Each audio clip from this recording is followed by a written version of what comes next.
Welcome back. Thom Hartmann here with you, and in the studio with us is Bill Moyer. He is the founder of the Backbone Campaign, backbonecampaign.org, and has got a new gig here, or a new project, shall we say, Solutionary Rail. Bill, welcome back to the program. Thank you very much. Really appreciate it. And tell us, what is Solutionary Rail? Well, you know, as we fight against things, it's way better for us, and it's way more strategic to also be fighting for things. I like to say that our no is only as powerful as our yes is compelling.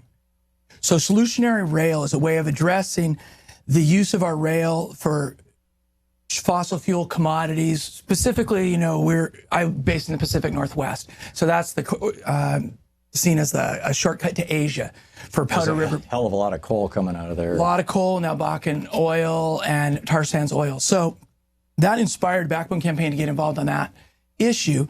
And in the process, we met railroad labor folks who said, hey, we've got our own issues with the way that BNSF is doing business.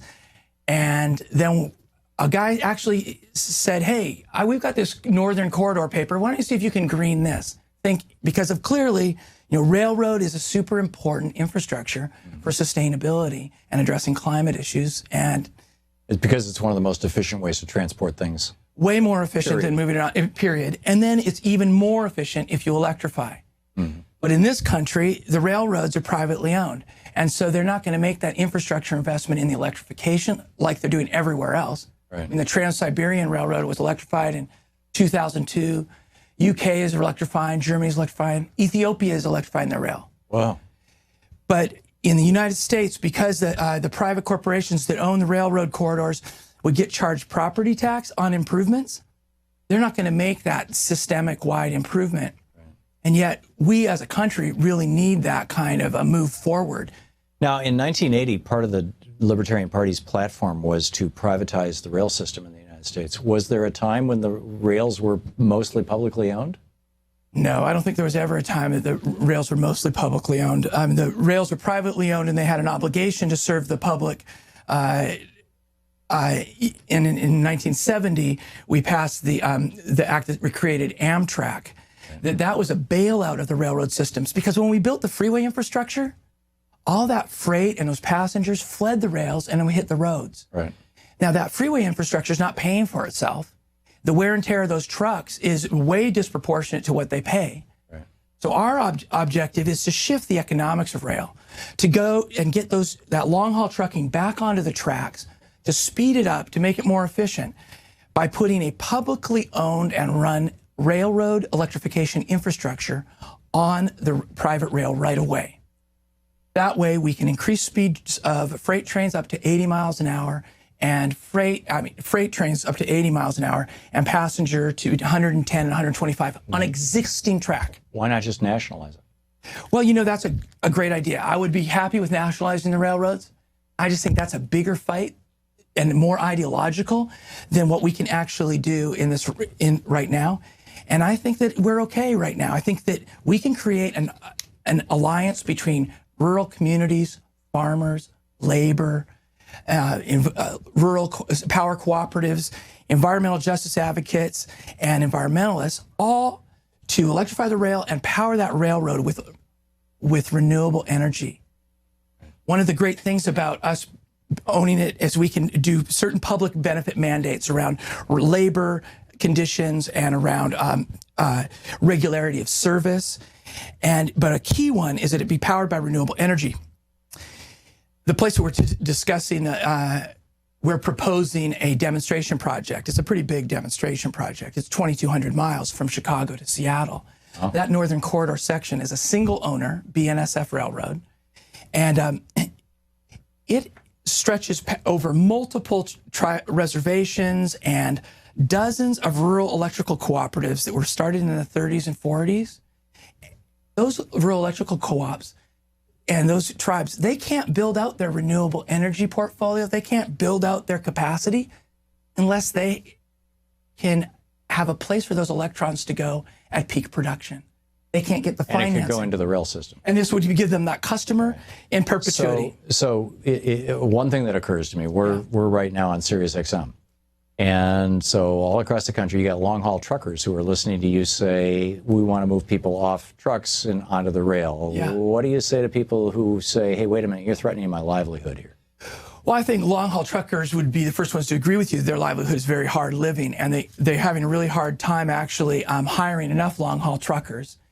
And for the Teamsters who are part of the trucking industry, they're going to have a lot better organizing opportunity to do short-haul and medium-haul truckers who can be regionally and locally organized, and their penetration into the long-haul trucking is minimal.